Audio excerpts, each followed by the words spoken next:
কত রক্ত আমার নবী দিয়েছে, কথা বলেন ঠিক না বেঠিক? যে নবী কোরআনের কথা বলেছে তুমিও সেই কোরআনের কথা বলতেছ।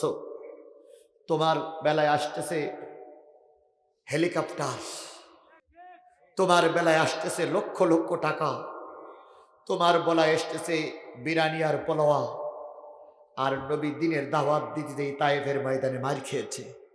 তুমি সেই একই দাওয়াত দাও, একটি বারের জন্য তোমার বিরুদ্ধে কেউ কথা বলে না, তাহলে বুঝতে হবে তোমার দাওয়াত আর রাসূলের দাওয়াত এক হচ্ছে না।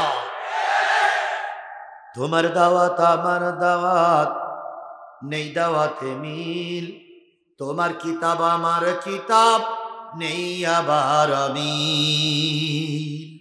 তোমার দাওয়াত কোরমা পোলাও, তোমার দাওয়াত কোরমা পোলাও প্লেট ভরা ভাত, আমার দাওয়াত জেলখানাতে দুর্বিষহরা।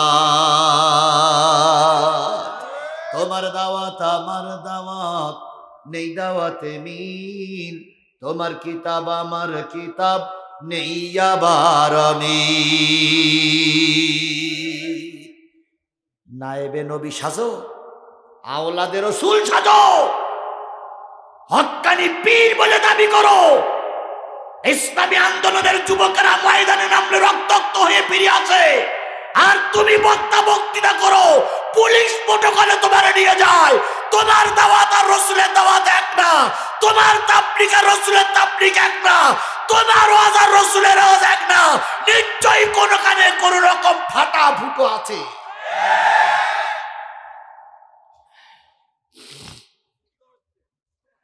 কিছু বক্তারা বলে আমি একটু বুদ্ধি শুদ্ধি করে চলি, এই জন্য আমার কিচ্ছু হয় না।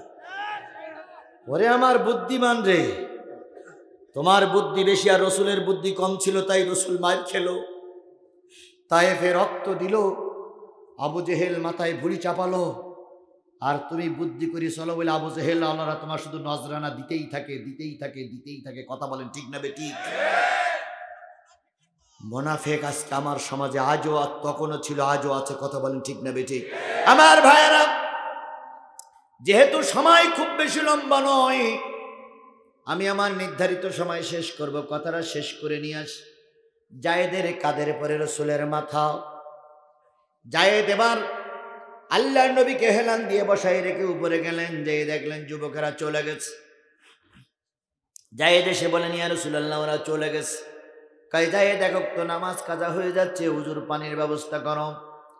জায়েদ বলেন, আমি ঝর্ণার থেকে পানি নিয়ে আসলাম, মুখটা ধৌত করে দিলাম, হাত ধৌত করে দিলাম, মাথা মাসা করে দিলাম।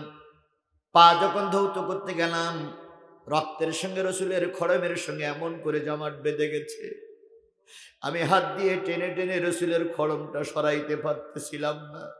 আমি দুই হাত দিয়ে পা ধরলাম, খড়মটা গাল দিয়ে কামড় দিয়ে যখন টান দিলাম, নবীজি বললেন, জায়েদ, তায়েফের যুবকেরা আমাকে কষ্ট দিয়েছে, তুমি আমাকে কষ্ট দিচ্ছ নাকি? ইয়া রাসূলুল্লাহ, না না না, আমি আপনাকে প্রাণধিক বেশি ভালোবাসি, প্রাণের চাইতে বেশি ভালোবাসি। পানি দিয়ে দিয়ে নরম করে করে খড়মটা সরাই দিলাম। সরাই দেওয়ার পরে রসুল সালাত আদায় করলেন, আমিও সালাত আদায় করলাম। আদায়ের পরে নবীজি আকাশের দিকে তাকালেন, আমিও আকাশের দিকে তাকালাম। বড় বড় পাথরগুলো, পাহাড়গুলো আমাদের উপরে চক করে দিচ্ছে। ওই চক করে দেওয়া পাহাড়ের পরে জিবরিল আমিনকে আমরা দেখতে পেয়েছি। জিবরিল গর্জন করে বলতেছে, নবী একবার আদেশ দেন, যারা আপনাকে রক্তাক্ত করেছে তাদের পাথর দিয়ে ফিসে ডালা করে তাদের মেরে দেব। রহমতের নবী, দয়ার নবী, করুণার নবী চোখের পানি ফেলায় বলেন, জিবরিল রাগ করো না, জিবরিল, সবাইকে যদি মেরে দাও, কালেমার দাওয়াত আমি কারে শোনাবো? কি নবী ছিল তোমার আমার নবী! এই নবী আবার যখন মদিনার প্রেসিডেন্ট হলেন, ক্ষমতার মস্তদে বসলেন, তখন আল্লাহ নবী বলেন, আমি সবাইকে আল্লাহর রাস্তায় কি করে দিলাম? মাফ করে দিলাম। এত অত্যাচার হওয়ার পরেও আল্লাহ রসুল কি করে দিলেন? আর তুমি আমি একটু ক্ষমতায় যেতে পারলেই, ক্ষমতার চেয়ারে বসতে পারলেই কি বলে হুঙ্কার দেয়, ভাতে মারবো, পানিতে মারবো। তাই বলেন? ভাতে মারবো, পানিতে মারবো, চুপুইয়ে চুপুইয়ে মারবো। কিন্তু একবারও জানো না দুলা ভাই, আজকের রাতের খাবার তোমার কপালে আছে কিনা?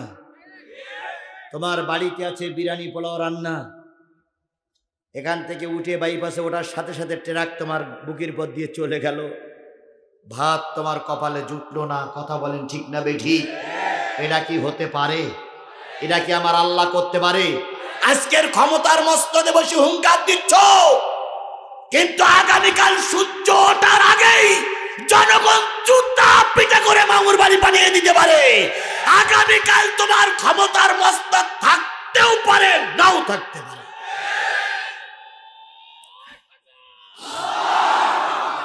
আমার আল্লাহ পারে না? পারে না? জোরে বলেন পারে কি পারে না?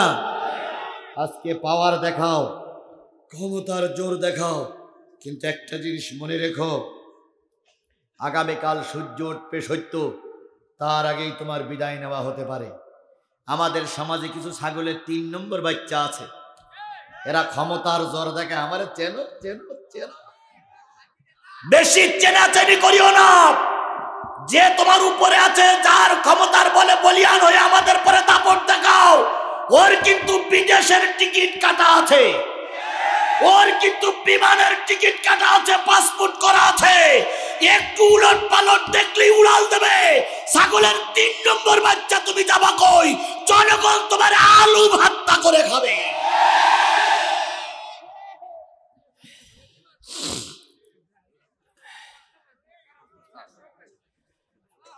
ছাগলের 3 নম্বর বাচ্চা আছে না কিছু? কয়টা? 2টা। ঘটনাক্রমে যদি কোনোদিন 3টে হয়েই বসে, তাহলে ছাগল মাঠের থেকে যখন বাড়ি আসে, 2 বাচ্চা যে 2 বাট ধরে। বাট তো 3টে না, বাট কয়টা? বাচ্চা হয়েছে 3টে। এখন 2 বাট ধরে, আর যেটা বাট পায় না সেটা দেখবেন এখানে ঢুস মারে, ওখানে ঢুস মারে, এখানে ঢুস মারে, ওখানে ঢুস মারে, কোনো জায়গায় বাট পায় না। কথা বলেন ঠিক না বেটি? এরকম ছাগলের কিছু 3 নম্বর বাচ্চা আছে, ওরা না আওয়ামী লীগ, না বিএনপি, না জাতীয় পার্টি, না জামাত ইসলাম, যে যখন ক্ষমতায় যায় তার পক্ষে দালালি করে, সাধারণ মানুষের হয়রানি করে। প্রকৃত দল যারা করে তারা মানুষের ক্ষতি করে না। কথা বলেন ঠিক না বেটি? এই ছাগলের 3 নম্বর বাচ্চাগুলো জাতি দেখে রাখতেছে, একদিন সবাই পলাবে, আর তোমরা যাবা কোথায়? যেখানেই যাবা সেখান থেকে জনগণ বের করে এনে তোমাদের বিচার জনগণের আদালতে হবে ইনশাআল্লাহ। তাহলে বলছিলাম, রসুলের চাইতে ভালো মানুষ সমাজে কেউ ছিল না। সেই রসুলের নামে দুরুদ আর সালাম সবাই মিলে বলছি সাল্লাল্লাহু আলাইহি ওয়াসাল্লাম। বন্ধুগণ, আমি আপনাদের সামনে সূরা আরাফ 175 থেকে 78 নম্বর পর্যন্ত আয়াতগুলো তেলাওয়াত করেছি। তেলাওয়াতকৃত আয়াতের বিষয়বস্তু হলো অতীতের পীর আর বর্তমান পীর, অতীতের ইসলামী আন্দোলন আর বর্তমান মুনাফিকদের চরিত্র। এইটা আমি জাতির কাছে আজকে তুলে ধরবো ইনশাআল্লাহ। কি দিয়ে? কোরআন দিয়ে। আমার এই আলোচনাগুলো করতে যদি আমি আরো 1 ঘন্টা সময় নেই, 1 ঘন্টা সময় আমার লাগবে। 1টা ঘন্টা সময় কি আপনারা আমাকে দেবেন? দেবেন? দেবেন? কারা কারা দেবেন একটু 2 হাত উঁচু করে মালিকের দেখান। বন্ধুগণ শোনেন, হাত নামান, আরো জোরে বলেন বিপদ আছে না নাই? আমারও খুব বিপদ আছে বলে মনে হয় আপনাদের? পদে পদে বিপদ, চারিদিকে শুধু বিপদের ঝনঝনানি চলতেছে। আমি জানি গোলাল মার্কা নরম ভাবে কথা বললে বিপদ আসবে না, কিন্তু গোলাল মার্কা নরম ভাবে কথা বললে কার কাছে ধরা পড়তে হবে, এই ভয় আপনার দিলের ভিতরে নাই, আমার দিলের ভিতরে আছে। এই জন্য আমি গোলাল মার্কা হয়ে কথা বলতে পারি না। তাই তো আপনার সামনে আজকে তেলাওয়াত করেছি সূরা আরাফ। কোন সূরা? আরো জোরে বলেন। সূরা আরাফ। আরাফ মানে হলো পরিচয়, আরাফ মানে হলো পরিচিতি। জান্নাত আর জাহান্নামের মাঝখানে একটা জায়গা আছে, সেই জায়গাটার নাম হচ্ছে আরাফ। আর আমরা যারা হজ করতে যাই, একটা জায়গায় সবাইকে একত্রিত হতে হয়, সেইটা যেই জায়গাটার নাম হচ্ছে আরাফাতের ময়দান। আমার ভাইরা, যে জিনিসটা বুঝাতে চাচ্ছিলাম সেটা হলো আদম আলাইহিস সালাম আর হাওয়া দুইজন দুনিয়ায় এসে অনেকদিন কান্নাকাটি করলেন। কতদিন কান্নাকাটি করেছেন মতনক্য আছে, দরকার নাই। একবার এক জায়গায় হয়ে গেলেন, এক জায়গায় হয়ে আল্লাহর কাছে দোয়া, আল্লাহর কাছে ক্ষমা চাইছিলেন। রব্বানা যালামনা আনফুসানা ওয়া ইল্লাম তাগফির লানা ওয়া তারহামনা লানাকুনান্না মিনাল খাসিরিন। হে আমাদের প্রতিপালক, আমরা আমাদের নফসের উপরে জুলুম করেছি, আমরা আমাদের নফসের উপরে জুলুম করেছি। যদি তুমি আমাদের ক্ষমা না করো, আমরা ক্ষতিগ্রস্তের ভিতরে চলে যাব। এই যে দুইজন এক জায়গায় হয়ে মালিকের কাছে দোয়া করেছিলেন, সেই জায়গাটার নাম হচ্ছে আরাফাতের ময়দান। আরাফ মানে পরিচয়, আরাফ মানে জানাশোনা, আরাফ মানে নিজেদের একে অপরের পরিচয় বর্ণনা করাম। সূরাটার নাম হলো আরাফ। ওই আরাফের ভিতরে আল্লাহ রাব্বুল আলামিন একজন বিশ্বনন্দিত পীর সাহেবের কথা বর্ণনা করেছেন। আজকে আমাদের সমাজে নতুন নতুন পীরের আবির্ভাব হচ্ছে। এতদিন পর্যন্ত জালেম সরকারের কাছে পীরিরা যায় নাই, সামনে নির্বাচন, এখন পীরিদের সঙ্গে জালেম সরকারের সংলাপ হচ্ছে। আর এক মুনাফিক আছে গামছা কাদের, বঙ্গবীর কাদের সিদ্দিকী। এই কাদের সিদ্দিকী এতদিন পর্যন্ত যাদের বিরুদ্ধে বিষাদগার করে আসছে, কি একটা টোপ লাগাই দিয়েছে। বাইরে এসে বলতেছে বড় বোনের সঙ্গে ছোট ভাই সংলাপ। আজকে বড় বোনের সঙ্গে ছোট ভাই সংলাপ। এতদিন তোমরা ছিলে কই? এখন আমরা একটা মহাবিপদে, সেই বিপদের দিনে এখন তোমরা চলে যাচ্ছ। আবার আমার দেশের এক পীর আছে, নাম বলে কারোর মনে আঘাত করব না, তিনি বক্তব্য দিয়েছেন প্রয়োজনে শয়তানের সঙ্গে বন্ধুত্ব করব, কিন্তু ইসলামী আন্দোলনের হুজুরদের সঙ্গে বন্ধুত্ব করব না।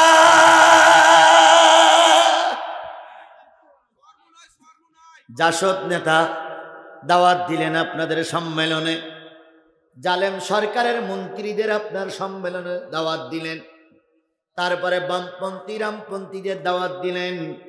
যে মজলুম দুইটা ইসলামী দল, তাদেরকে আপনারা দাওয়াত দিলেন না। কারণ আপনারা তো বারবার বলতেছেন শয়তানের সঙ্গে বসবেন, কিন্তু হুজুরদের সঙ্গে বসবেন না। আর ফিল্ডে বোঝাই গেল আপনারা শয়তানের দালাল, কোরআনের দালাল না। নাম বলবো না, কারণ নাম বললে কবিরা গুনাহ হয়, এই জন্য নাম বলার দরকার নাই। তবে একটা জিনিস বুঝতে হবে, যুগে যুগেই এই হুজুরদের কারণে ইসলাম ক্ষতিগ্রস্ত হয়েছে। আল্লাহর নবীও ঠিক ওহুদের যুদ্ধে যখন যাচ্ছিলেন, 300 হুজুর কেটে পড়েছিল রসুলের দলের থেকে। কথা বলেন ঠিক না বেঠিক? এদের দাড়ি কিন্তু আমাদের দাড়ি চেয়ে লম্বা ছিল, এদের টুপি কিন্তু আমাদের টুপির চাইতে ভালো টুপি ছিল, কিন্তু সেদিন তারা কেটে পড়ার কারণে আমির হামজার মতন লোককে রাজপথে জীবন দিতে হয়েছে। কথা বলেন ঠিক না বেঠিক? এই মুনাফিকদের কারণে হয়তো আমাদের জন্য ক্ষতি হবে, কিন্তু পরবর্তীতে তাবুকের যুদ্ধ অপেক্ষা করতেছে। এই সংগ্রামে যদি আমরা জিততে নাও পারি, আগামী সংগ্রামে আমাদের দেশ কোরআনের দেশ হয়ে যাবে।